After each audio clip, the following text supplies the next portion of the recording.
Avenger VS6 মডেলে 2024 মডেলে কীভাবে উইন্ডশিল্ড নতুন ফিটিং করা হবে। অ্যাকচুয়ালি এটাতে কোম্পানি থেকে 160তে উইন্ডশিল্ড দেয়নি, কোম্পানি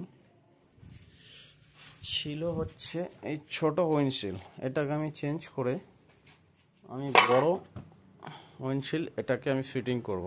এটা কিভাবে করব আমি তোমাদের দেখাচ্ছি।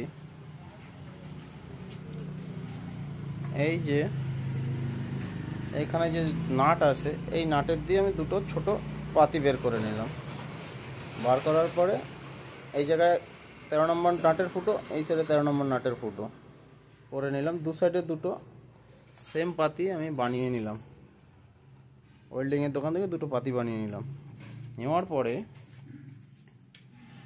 আমার যে উইন্ডশিল্ডের যে ফ্রেমটা, এইটা হচ্ছে এই ফ্রেমটা, এটা আমি ওই জায়গায় ডাইরেক্টলি বসাতে পারছি না, তার জন্য আমার ওই ছোট পাতিটা বানানো হয়েছে।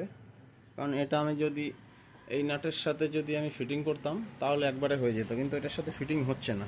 তার জন্য আমাকে কী করতে হলো, এই পাতিটাকে, কালো পাতিটাকে আমার ওই পাতির সাথে সেটিং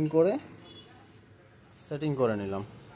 তাহলে আমার ফ্রেমটা বসে গেল, ওই নাটের সাথে একদম সেটিংয়ে বসে গেল। ঠিক আছে, এইভাবেই উইন্ডশিল্ডটা সেটিং হচ্ছে। ফাইনালি কমপ্লিট হওয়ার পরে তোমাদের আমি দেখাবো কীরকম লাগছে।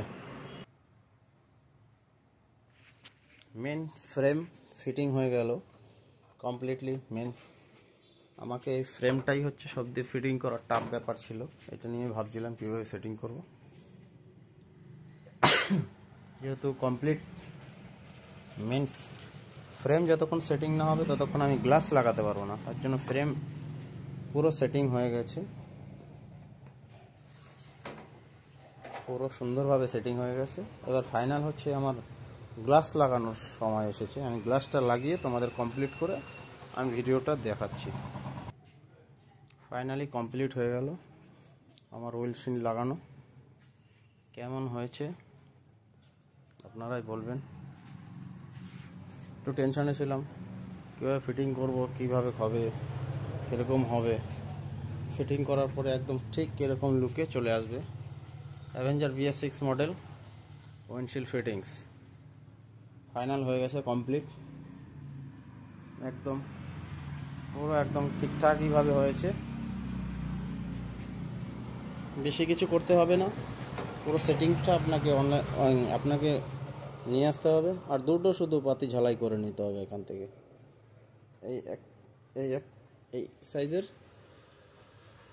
দুটো পাতি নিতে হবে, পাতি ঝালাই করে দুটো ফুটো করে নিতে হবে, দুটো চারটে, দুটো পাতিতে। বাস এই কমপ্লিট উইন্ডশিল্ড লাগানো, এরকম সেটিং।